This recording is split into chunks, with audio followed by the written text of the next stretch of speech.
పడుతున్న ఇబ్బందుల విషయంలో బలంగా మన వాణిని వినిపించాలని చెప్పి కేసీఆర్ గారు సూచనలు చేయడం జరిగింది. రాష్ట్రంలో ముఖ్యంగా ఈరోజు వ్యవసాయ రంగంలో నెలకొని ఉన్న దుర్భర పరిస్థితులు, ప్రభుత్వం తానిచ్చిన హామీలు నెరవేర్చక, తానిచ్చిన హామీలు నిలబెట్టుకోక,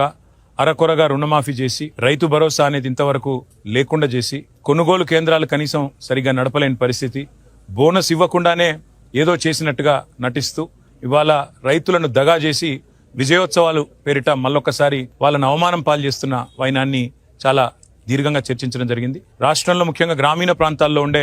రైతులందరికీ భారత రాష్ట్ర సమితి తరపున మేము చెప్పేది, మీ గొంతుగా, మీ వాణిగా మేము ఇటు శాసనసభలో అటు శాసన మండలిలో తప్పకుండా ప్రభుత్వాన్ని అన్ని విషయాల్లో, అది రైతు భరోసా కావచ్చు, రుణమాఫీ కావచ్చు, మిగతా విషయాలు, బోనస్ కావచ్చు, రైతు కూలీలకు ఇస్తామని చెప్పిన హామీలు కావచ్చు, అన్నిటి విషయంలో ప్రభుత్వాన్ని నిలదీస్తామని చెప్పి మీకు హామీ ఇస్తా ఉన్నాం.